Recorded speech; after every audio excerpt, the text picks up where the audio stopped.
এখন শুনবেন আজকের গুরুত্বপূর্ণ খবরের শিরোনাম। ট্রাম্পের গাজা দখলের পরিকল্পনা বাস্তবায়ন করবেন নেতানিয়াহু। সৌদিতে মঙ্গলবারই বৈঠক বসবে ট্রাম্প পুতিনের প্রতিনিধি দল, জানিয়েছেন রিপোর্ট। জিম্বিতে লাশ গ্রহণের প্রস্তুতি নিচ্ছে ইসরায়েল। সুদানে যুদ্ধ বিধ্বস্ত মানুষের জন্য $60 কোটি আবেদন জাতিসংঘের। বলিভিয়ায় ভয়াবহ বাস দুর্ঘটনা, নিহত 30। পাকিস্তানে এবার কনভয়ে হামলা, নিরাপত্তা রক্ষী সহ নিহত 2। ট্রাম্পের গাজা দখলের পরিকল্পনা বাস্তবায়ন করবেন নেতানিয়াহু। ফিলিস্তিনি স্বাধীনতাকামী সশস্ত্র সংগঠন হামাস নিয়ন্ত্রিত গাজা পুরোপুরি দখলের পরিকল্পনার কথা জানিয়েছেন মার্কিন প্রেসিডেন্ট ডোনাল্ড ট্রাম্প। সেই সঙ্গে তিনি গাজা থেকে ফিলিস্তিনদের মিশর, জর্ডান সহ আরব দেশগুলিতে পাঠানোর কথা ব্যক্ত করেন। ট্রাম্পের এসব পরিকল্পনাকে শক্ত সমর্থন জানিয়েছেন ইসরায়েলি প্রধানমন্ত্রী বেনিয়ামিন নেতানিয়াহু। নেতানিয়াহু বলেছেন, গাজা দখলে যুক্তরাষ্ট্রের প্রস্তাবের প্রতি আমি প্রতিশ্রুতিবদ্ধ। সোমবার 17 ফেব্রুয়ারি এক বিবৃতিতে নেতানিয়াহু বলেন, গাজা ভিন্নভাবে গঠন করতে মার্কিন প্রেসিডেন্ট ডোনাল্ড ট্রাম্পের যে পরিকল্পনা তা বাস্তবায়নে আমি প্রতিশ্রুতিবদ্ধ। এছাড়া ইসরায়েলি এই নেতা অঙ্গীকার করেছেন, হামাস বা ফিলিস্তিন কর্তৃপক্ষ গাজা শাসন করতে পারবে না। গত রোববার মার্কিন পররাষ্ট্রমন্ত্রী মার্কো রুবিওর সঙ্গে বৈঠক করেন নেতানিয়াহু। এরপরে নেতানিয়াহুর পক্ষ থেকে এমন মন্তব্য এলো। ট্রাম্পের পরিকল্পনাকে সমর্থন জানিয়েছেন ইসরায়েলের প্রতিরক্ষা মন্ত্রী ইসরায়েল কাতজ। তিনি সোমবার ঘোষণা দিয়েছেন যে গাজা থেকে ফিলিস্তিনদের স্বেচ্ছায় প্রস্থানের জন্য একটি বিশেষ অধিদপ্তর প্রতিষ্ঠা করবেন। সৌদিতে মঙ্গলবারই বৈঠকে বসবে ট্রাম্প পুতিনের প্রতিনিধি দল, জানিয়েছেন রিপোর্ট। ইউক্রেন যুদ্ধ অবসানে ট্রাম্প পুতিন প্রতিনিধিদের শীর্ষ বৈঠক আগামী মঙ্গলবার 18 ফেব্রুয়ারি সৌদি আরবে অনুষ্ঠিত হবে। ওয়াকিবহাল দুটি সূত্র মার্কিন এক্স পোর্টালকে একথা জানিয়েছে। গত সপ্তাহে রাষ্ট্রপতি ট্রাম্প এবং রাশিয়ার নেতা ভ্লাদিমির পুতিনের মধ্যে ফোনালাপ হয়। এরপর থেকে আসন্ন বৈঠকটি মার্কিন রাশিয়ার সম্পর্কের উন্নতির আরেকটি গুরুত্বপূর্ণ পদক্ষেপ হবে। বৈঠকটি ইউক্রেনীয় সরকারের মধ্যে প্রচুর উদ্বেগ ও হতাশা সৃষ্টি করেছে, কেননা এই বৈঠকে ইউক্রেন কিংবা ইউরোপীয় কোনো দেশকে আমন্ত্রণ জানানো হয়নি। এরই মধ্যে সোমবার 17 ফেব্রুয়ারি সূত্রের বরাতে এক্সিউজ জানায়, ক্রেমলিন ও স্টেট ডিপার্টমেন্ট আনুষ্ঠানিকভাবে নিশ্চিত করেছে যে বৈঠকটি মঙ্গলবার রিয়াদে অনুষ্ঠিত হবে।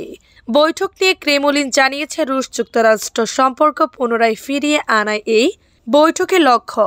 ইউক্রেন যুদ্ধের কূটনৈতিক নিষ্পত্তি নিয়ে সম্ভাব্য আলোচনার জন্য মস্কো প্রস্তুত।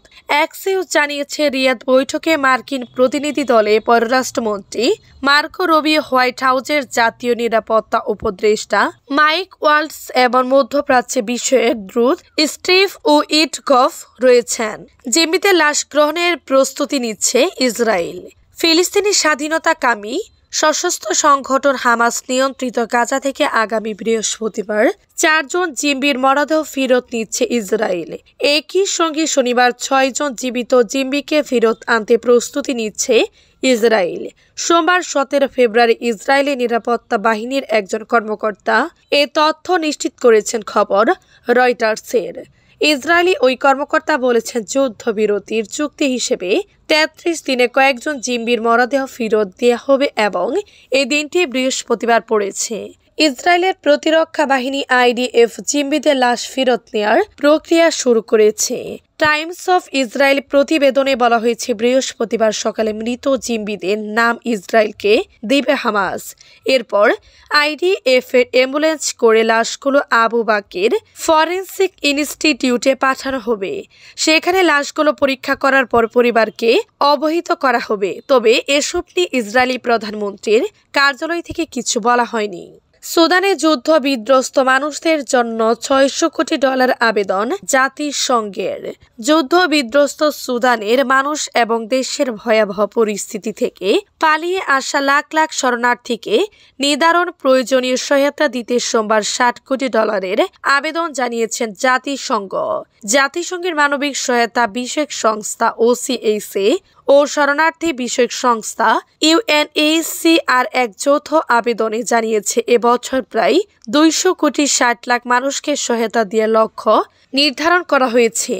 2023 সালের এপ্রিল থেকে সুদানের সেনা প্রধান আবদেল ফাতাহ আল বুরহান এবং তার সাবেক ডেপুটি মোহাম্মদ হামদান দাগালোর মধ্যে নৃশংস সংঘর্ষ চলছে। দাগালো আধা সামরিক বাহিনী র্যাপিড সাপোর্ট ফোর্সের নেতৃত্ব দেন।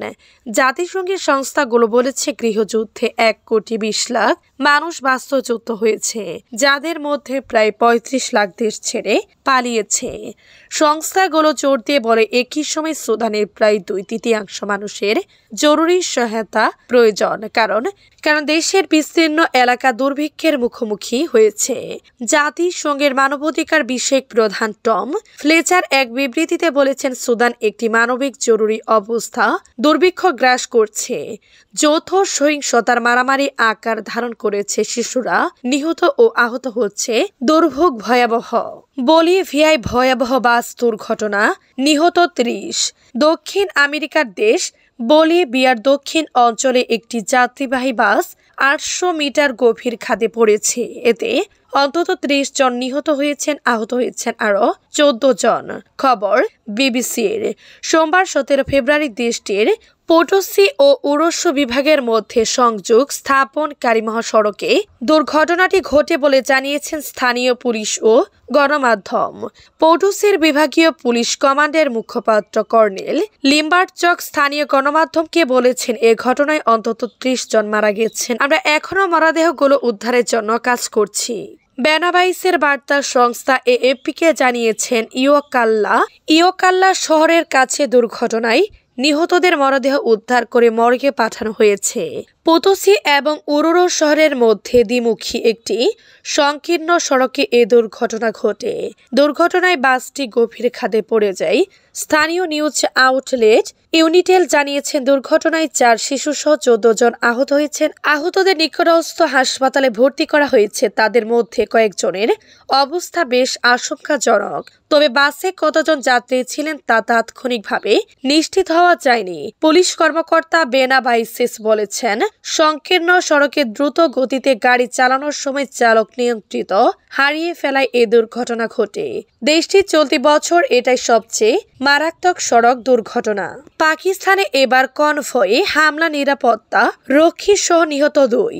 পাকিস্তানের খাইবার পাখতুনখোয়ায় কোরামের এবার পণ্য বহনকারী কনভয়ে হামলার ঘটনা ঘটিয়েছে। এতে একজন নিরাপত্তা রক্ষী এবং একজন চালক নিহত হয়েছে।